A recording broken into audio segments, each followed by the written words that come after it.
Hello बच्चों, good morning. देखिए, आज हम पढ़ेंगे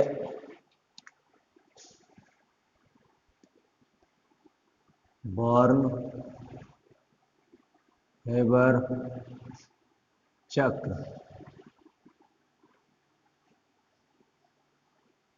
बॉर्न हेबर साइकिल।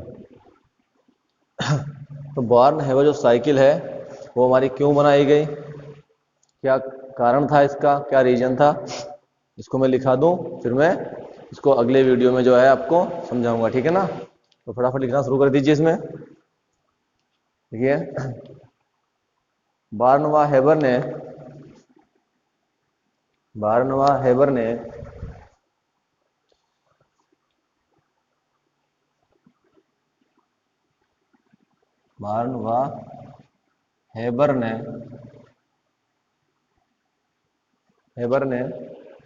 सन 1919 ईस्वी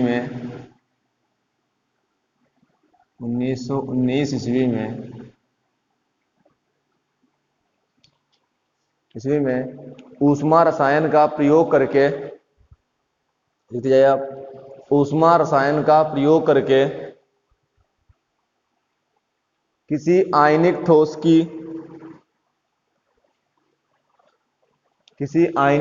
की जालक ऊर्जा ज्ञात करने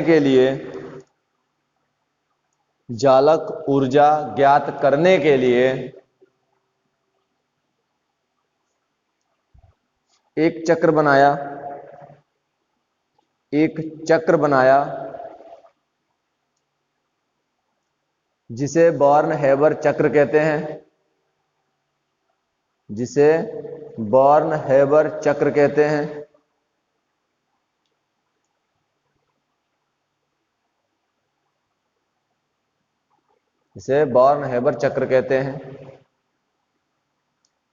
आगे लिखिए नई लाइन से। यह चक्र निम्न पदों पर होता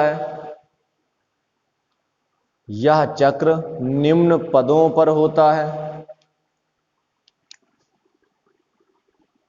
नंबर 1 हेडिंग, ऊर्ध्वपातन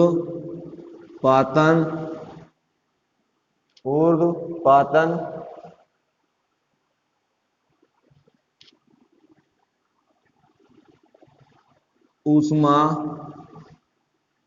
या ऊर्जा, जो भी आप लिखना चाहें, सब्लिमेशन, हीट या एनर्जी,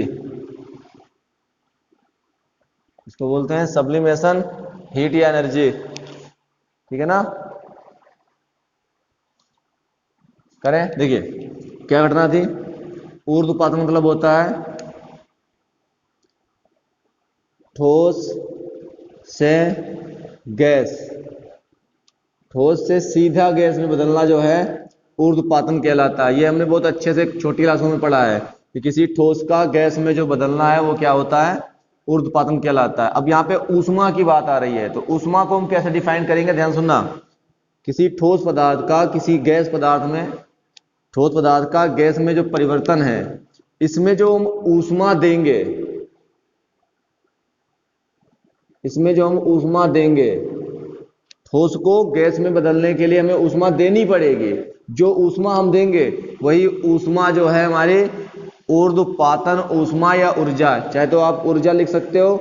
जो हम एनर्जी देंगे, जो ऊष्मा देंगे किसी ठोस पदार्थ का किसी गैस में बदलना, या हम किसी ठोस को गैस में बदलने के लिए जितनी ऊष्मा या ऊर्जा एनर्जी का उपयोग करेंगे, उस एनर्जी को, उस ऊष्मा को कहते हैं ऊर्ध्वपातन ऊष्मा। ये घटना जो है, जब कोई ठोस पदार्थ गैस में बदलता है, सीधे गैस में बदलता है, तो इस घटना को हम ऊर्ध्वपातन कहते हैं। अगर डेफिनेशन पूरी में क्लियर करूं, किसी ठोस पदार्थ को गर्म करने पर वह द्रव में ना बदलकर सीधे गैस में बदल जाता है, इस घटना को ऊर्ध्वपातन कहते हैं। और इसमें लगने वाली या इसमें आवश्यक ऊष्मा को ऊर्ध्वपातन ऊष्मा कहते हैं। पॉइंट क्लियर हुआ? चलिए लिखिए फटाफट इसमें। किसी ठोस को किसी ठोस को सीधे गैस अवस्था में परिवर्तित करने की क्रिया को, किसी ठोस को सीधे गैस अवस्था में परिवर्तित करने की क्रिया को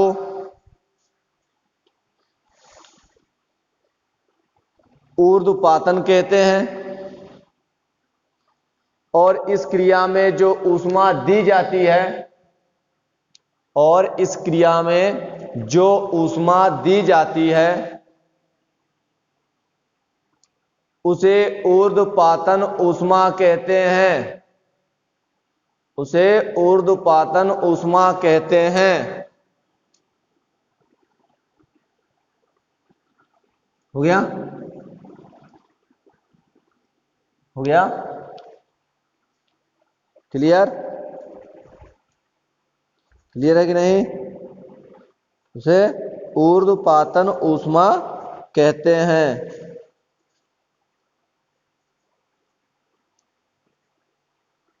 हो गया? इसे SUB डेल्टा सब्लिमेशन, ठीक है ना, SUB एनर्जी या SE जो भी लिखना चाहो, जैसा भी दिखाना चाहो, इसको H बना देना। हीट लोगे तो H बना देना, E लोगे तो डेल्टा सब्लिमेशन एनर्जी E दिखा देना, ठीक है ना। H के लिए हीट और E के लिए एनर्जी, जो भी आप दिखाना चाहो। सब्लिमेशन समझ, मतलब ऊर्ध्वपातन, चाहे हिंदी में लिख लेना आपने, डेल्टा ऊर्ध्वपातन ऊष्मा, ठीक है ना। तो इसको दर्शाने के लिए जो है ये निशान बनाएंगे या ये दिखाएंगे इस प्रकार से किसी को भी, या इसको शॉर्टकट में ऐसे भी लिख सकते हैं, SE सब्लिमेशन एनर्जी या SH सब्लिमेशन हीट, ठीक है ना। ओके है ना, दर्शाने का तरीका बता रहा हूं मैं, क्लियर है ना। ओके चलिए, तो मैंने क्या पॉइंट बोला था, मैंने पॉइंट दिया था आपको, किसी ठोस को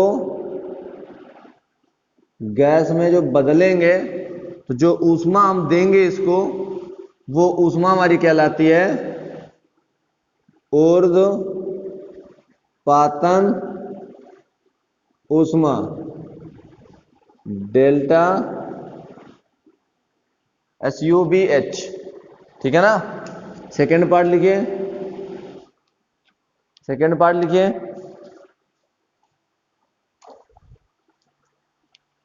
अगला लिखिए। हो गया? आगे बोले, आगे लिखिए, आयनन विभव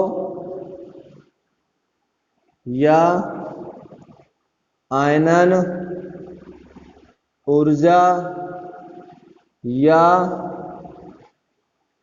आयनन एंथैल्पी, ये नाम है बेटा इसके, जो भी नाम बोलना चाहो। आयनाइजेशन पोटेंशियल, पोटेंशियल या आयनाइजेशन एनर्जी या आयनाइजेशन एंथैल्पी, ठीक है। जो भी नाम लिखना चाहो आप लिख सकते हो, ऊपर वाला हो चुका है। अब आगे देखिए, आयनन विभव, आयनन एंथैल्पी, आयनन ऊर्जा। देखो, कोई भी परमाणु हो, उस परमाणु में से एक इलेक्ट्रॉन निकालने के लिए,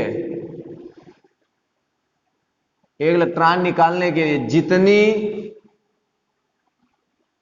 ऊष्मा, ऊर्जा या एंथैल्पी की आवश्यकता होती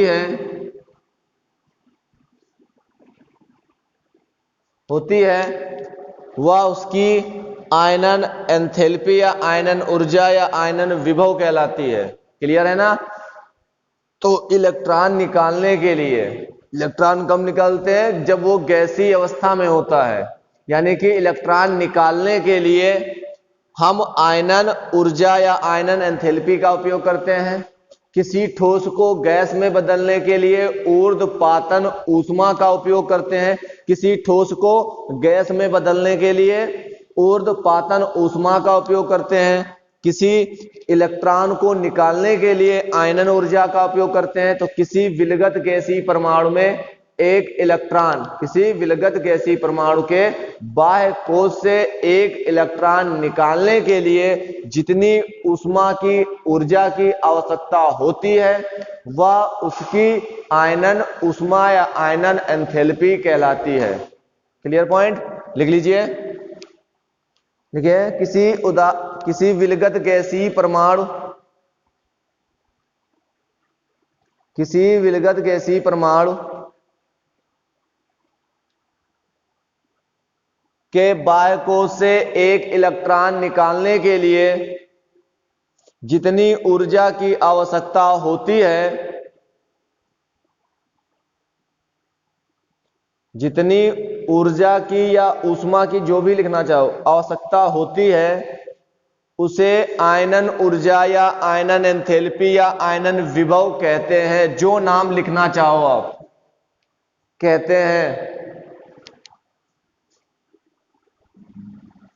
एक इलेक्ट्रॉन निकालना है तो इसको बोलते हैं ionisation potential, ionisation energy, ionisation enthalpy. तो इसको दर्शाने का तरीका है IE। एक इलेक्ट्रॉन निकाल रहे हैं तो IE1, दो इलेक्ट्रॉन निकालेंगे तो IE2, तीन इलेक्ट्रॉन निकालेंगे तो IE3।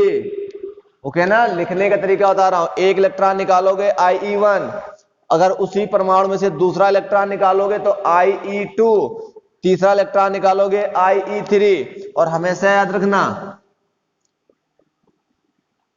प्रथम, इसको पढ़ेंगे, प्रथम आयनन ऊर्जा हमेशा कम होगी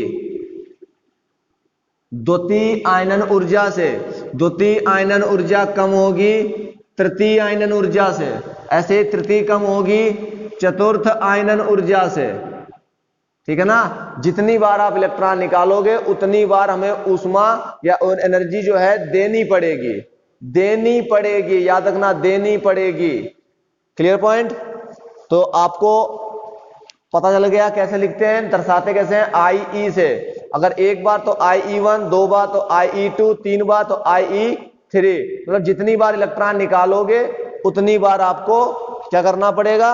1, 2, 3 लगा देना है। सबसे पहले इसको पढ़ते हैं प्रथम आयनन ऊर्जा। तो पहली आयनन ऊर्जा कम होती है, दूसरी पहले से ज्यादा, तीसरी दूसरे से भी ज्यादा, चौथी तीसरे से भी ज्यादा, मतलब क्रम से बढ़ती जाती है। ठीक है ना? हो गया? लिख गया पूरा? ये नोट कर लेना और ये दर्शाने का तरीका बना देख लेना कैसे दर्शाते हैं उसको। हो गया? आगे देखिए, थर्ड नंबर। थर्ड नंबर क्या है?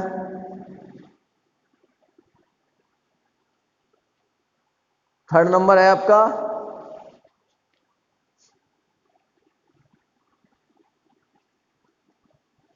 बंध वियोजन ऊर्जा, bond dissociation energy, bond dissociation energy. Clear है ना? हो गया? देखिए, बॉन्ड डिसोसिएशन एनर्जी मतलब बंध को तोड़ना।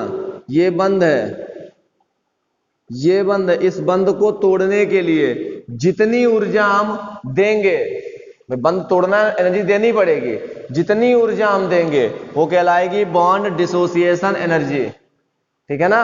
चलिए लिखिए इसमें, किसी गैसीय परमाणु के आधे अणु को, किसी गैसीय परमाणु के आधे अणु को गैसीय परमाणु में परिवर्तित करने के लिए जितनी ऊर्जा की आवश्यकता होती है उसे वियोजन ऊर्जा कहते हैं।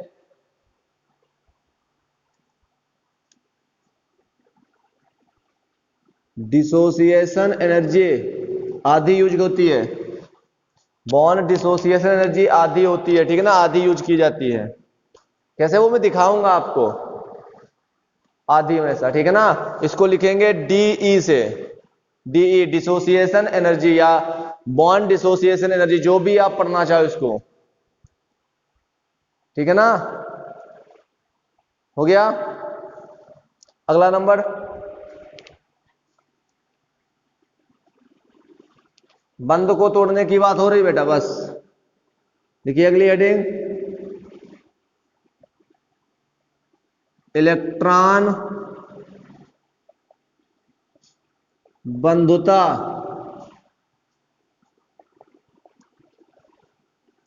इलेक्ट्रॉन एफिनिटी,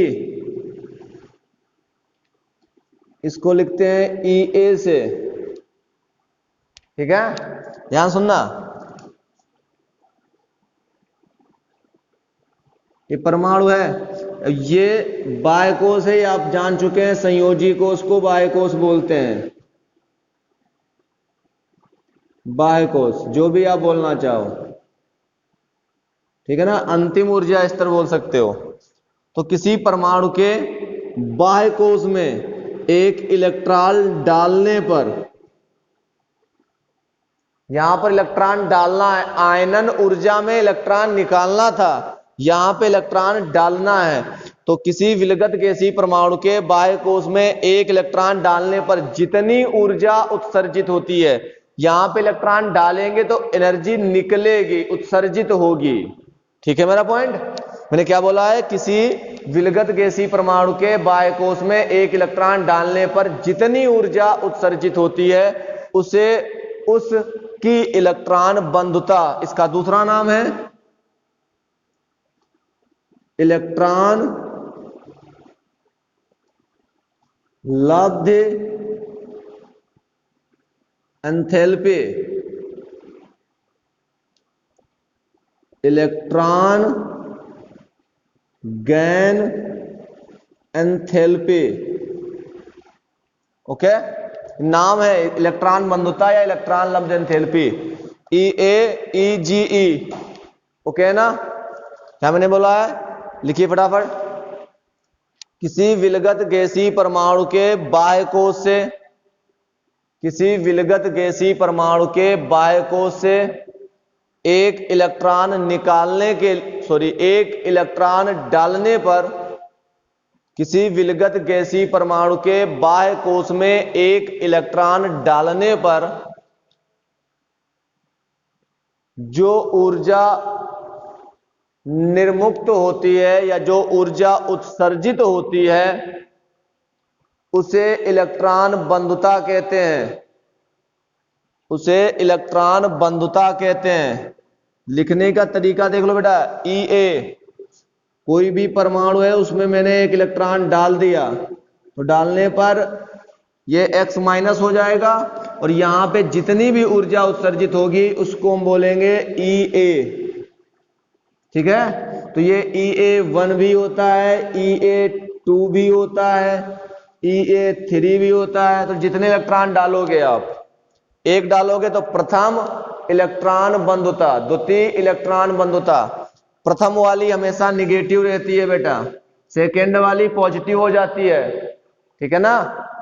प्रथम वाली माइनस में हमेशा, मतलब यहां पर अगर प्रथम एक इलेक्ट्रॉन डाल रहे हो, एक इलेक्ट्रॉन, तो हमेशा एनर्जी वहां से निकलेगी। लेकिन अगर दूसरा इलेक्ट्रॉन डाल रहे हो तो इलेक्ट्रॉन दूसरा डालने के लिए आपको एनर्जी लगानी पड़ेगी।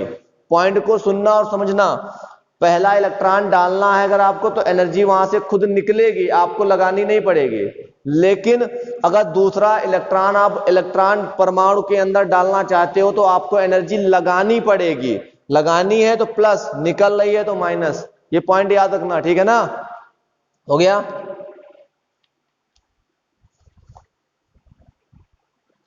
मिटा दें इसको। आगे देखिए, और सभी को दर्शाने जो मैं लिख रहा हूं लिखते जाना जो मैं लिख रहा हूं एग्जाम्पल टाइप में। अगले नहीं चले, जालक ऊर्जा, इसको बोलते हैं लैटिस एनर्जी।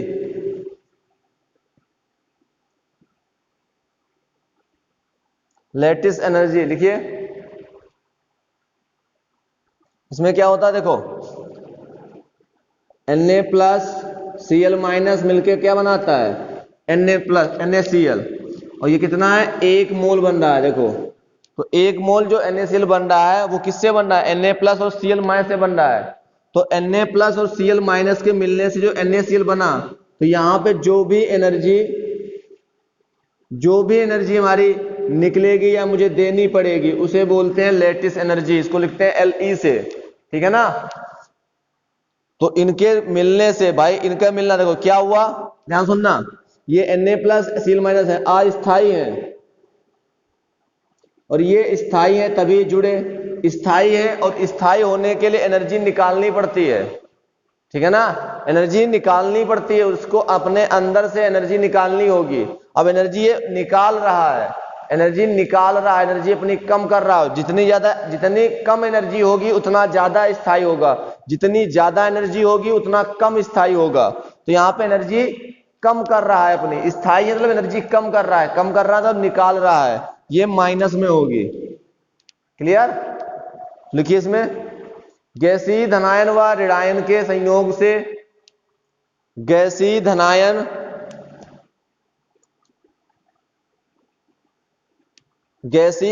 व ऋणायन के संयोग से 1 मोल आयनिक ठोस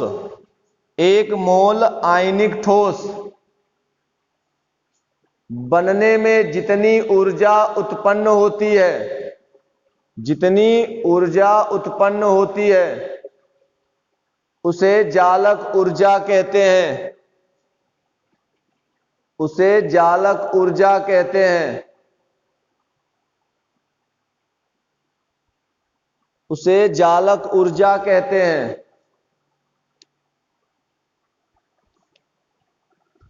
हो गया।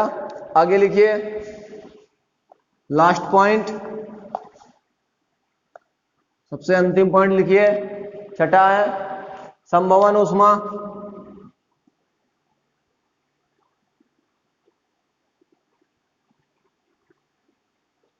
संभवन ऊष्मा, ठीक है ना, हीट ऑफ फॉर्मेशन